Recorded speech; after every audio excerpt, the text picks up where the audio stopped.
എല്ലാവർക്കും നമസ്കാരം. ഇന്ന് നമുക്ക് വളരെ ടേസ്റ്റി ആയിട്ടുള്ള നാടൻ രുചിയിലുള്ള ഒരു ചക്ക എരിശ്ശേരിയുടെ റെസിപ്പി നോക്കാം. ഇപ്പോൾ ചക്കയുടെ സീസണൊക്കെ ആയി വരികയാണ്. അപ്പോൾ എല്ലാവർക്കും ട്രൈ ചെയ്ത് നോക്കാൻ പറ്റിയ ഒരു അടിപൊളി ചക്കയുടെ റെസിപ്പിയാണ്. അപ്പോൾ അധികം താമസിയാതെ ഈ ഒരു ചക്ക എരിശ്ശേരി എങ്ങനെയാണ് തയ്യാറാക്കിയെടുക്കുന്നത് നോക്കാം. അപ്പോൾ നമ്മളിവിടെ നല്ല വിളഞ്ഞ ചക്ക ആണ് എടുത്തിട്ടുള്ളത്. ഇതുപോലെ ഇങ്ങനെ നീളത്തിൽ അരിഞ്ഞിട്ട് ഒരു പ്രഷർ കുക്കറിൽ ഇട്ട് കൊടുത്തിട്ടുണ്ട്. അപ്പോൾ പ്രഷർ കുക്കറിൽ ഇതുപോലെ നിറഞ്ഞിരുന്നാലും കുഴപ്പമൊന്നുമില്ല. ഇതിലേക്ക് ആവശ്യത്തിനുള്ള വെള്ളം കൂടി ഒഴിച്ചിട്ട് നമുക്കിത് നന്നായിട്ടൊന്ന് വേവിച്ചെടുക്കണം. അപ്പോൾ ചക്ക വേവിക്കാനായിട്ട് നമ്മളിപ്പം കുറച്ച് ചാറായിട്ടാണ് ഈ ഒരു എരിശ്ശേരി ഉള്ളത്. അപ്പോൾ കുറച്ചധികം വെള്ളം വെച്ച് കൊടുക്കാം. ഞാനിവിടെ ഒരു 2 ഗ്ലാസ് വെള്ളം വെച്ചിട്ടുണ്ട്. ഇതിലേക്ക് ആവശ്യത്തിനുള്ള ഉപ്പ് കൂടി ഇട്ടിട്ട് നമുക്കിത് അടച്ചു വെച്ചിട്ട് ഒന്ന് വേവിച്ചെടുക്കാം. അപ്പോൾ നമ്മളിത് വേവിക്കുമ്പോൾ ശ്രദ്ധിക്കേണ്ടത് ചക്ക വേവാനായിട്ട് അധികം സമയമൊന്നും എടുക്കില്ല. അപ്പോൾ ഈ ഒരു കുക്കറിൽ മീഡിയം ഫ്ലെയിമിൽ ഒരു വിസിൽ മതി ഈ ഒരു ചക്ക വേവിച്ചെടുക്കാനായിട്ട്.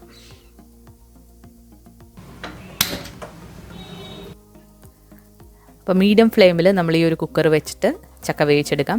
ഇനി കുക്കറില്ല വെക്കുന്നില്ല എന്നുണ്ടെങ്കിൽ നിങ്ങൾക്ക് അല്ലാതെയും വേവിച്ചെടുക്കാവുന്നതാണ്. അപ്പോൾ ഈ ഒരു സമയം കൊണ്ട് നമുക്കിതിലേക്ക് വേണ്ട അരപ്പ് തയ്യാറാക്കിയെടുക്കാം. അപ്പോൾ ഞാനിവിടെ ഒരു അരമുറി തേങ്ങ ചെരുക്കിയതെടുത്തിട്ടുണ്ട്. ഇതിലേക്ക് 1/4 ടീസ്പൂൺ മഞ്ഞൾപ്പൊടി, 1/4 ടീസ്പൂൺ ജീരകം, അതുപോലെ തന്നെ എരിവിന് ആവശ്യമായിട്ടുള്ള 2 വിളഞ്ഞ പച്ചമുളകാണ്, അതുപോലെ ചെറിയ ഉള്ളി, പിന്നെ 2 തണ്ട് കറിവേപ്പില. ഇത്രയാണ് എടുത്തിട്ടുള്ളത്. അപ്പോൾ ഇത് മിക്സിയുടെ ജാറിലേക്ക് ഇട്ടിട്ട് കുറച്ച് വെള്ളം കൂടെ ഒഴിച്ചിട്ട് ഒന്ന് അരച്ചെടുക്കണം.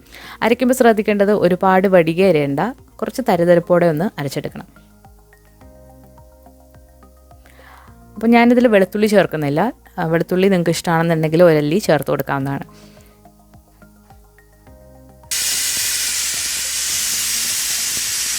അപ്പോൾ നമ്മുടെ ചക്ക ഒരു വിസിൽ വന്ന് അതിൻ്റെ പ്രഷറൊക്കെ പോയിട്ട് വേണം നമ്മൾ തുറന്ന് നോക്കാനായിട്ട് വന്നിട്ടുണ്ട്. അപ്പോൾ ചക്കയുടെ കഷ്ണങ്ങൾ നന്നായിട്ട് വെന്ത് വന്നിട്ടുണ്ട്. നമ്മളിങ്ങനെ പ്രസ് ചെയ്ത് നോക്കുമ്പോൾ നന്നായിട്ടിത് വെന്ത് വന്നിട്ടുണ്ട്. ഇനി നമ്മൾ അരപ്പൂടി ഇട്ടിട്ട് ഇത് നന്നായിട്ട് ഉടച്ചെടുക്കും. അപ്പോൾ ഇത് എല്ലാം നന്നായിട്ട് മിക്സ് ആയിക്കോളും. ഇനി നമുക്കിതിലേക്ക് നമ്മൾ നേരത്തെ അരച്ച് വെച്ചിരിക്കുന്ന അരപ്പ് ഇതിലേക്ക് ചേർത്ത് കൊടുക്കാം.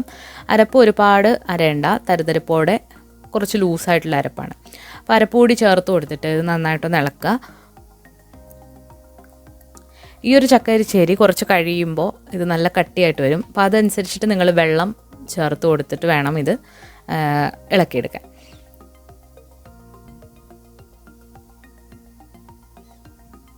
ഞാനിവിടെ കുറച്ച് വെള്ളം കൂടി ആ മിക്സിയുടെ ജാറ് കഴുകിയിട്ട് ഒഴിച്ചു കൊടുക്കുന്നുണ്ട്. ഇനി നമുക്ക് വേണമെന്നുണ്ടെങ്കിൽ കുറച്ചുകൂടെ പിന്നീട് ചേർത്ത് കൊടുക്കാം. അപ്പോൾ ഇത് നന്നായിട്ട് ഇളക്കിയിട്ട് യോജിപ്പിക്കാം. അപ്പോൾ ഉപ്പൊക്കെ നോക്കിയിട്ട് ആവശ്യത്തിന് നിങ്ങൾ ഈ ഒരു സമയത്ത് ചേർത്ത് കൊടുക്കാവുന്നതാണ്. ഇനി ഈ ഒരു അരപ്പിൻ്റെ പച്ചമണം നന്നായിട്ടൊന്ന് മാറണം. അതുവരെ ഇത് ജസ്റ്റ് ഒന്ന് തിളപ്പിച്ചെടുക്കുക.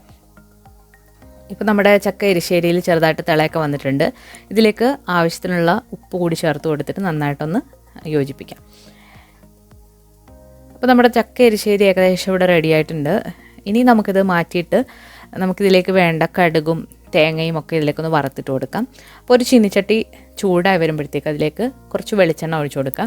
അപ്പോൾ ചക്ക എരിശ്ശേരി, ചക്ക വേവിച്ചത് ഒക്കെ നമ്മൾ പച്ച വെളിച്ചെണ്ണയാണ് എടുക്കേണ്ടത്. പാം ഓയിലോ സൺഫ്ലവർ ഓയിലോ ഒന്നും യൂസ് ചെയ്യാൻ പാടില്ല.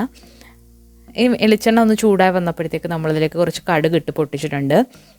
ഇനി ഇതിലേക്ക് 3 വറ്റൽ മുളക്, അതുപോലെ തന്നെ കറിവേപ്പില, ചെറിയ ഉള്ളി ഇതിലെന്തായാലും ചേർക്കണം. അത് നന്നായിട്ട് വട്ടത്തിൽ അരിഞ്ഞിട്ട് ചേർക്കുമ്പോൾ നല്ലൊരു ടേസ്റ്റാണ്.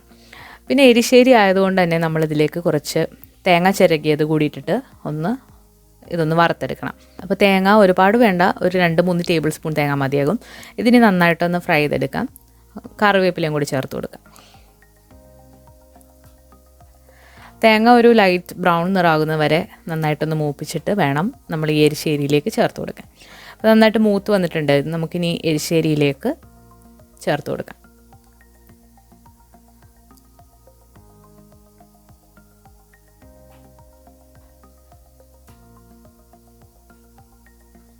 ഇത് ചേർത്ത് കൊടുത്തിട്ട് കുറച്ച് നേരം ഈ ഒരു കുക്കർ ഒന്ന് അടച്ചു വെക്കുകയാണെങ്കിൽ ആ ഒരു ഫ്ലേവറൊക്കെ അതിലേക്ക് നന്നായിട്ട് ഇറങ്ങി വരും.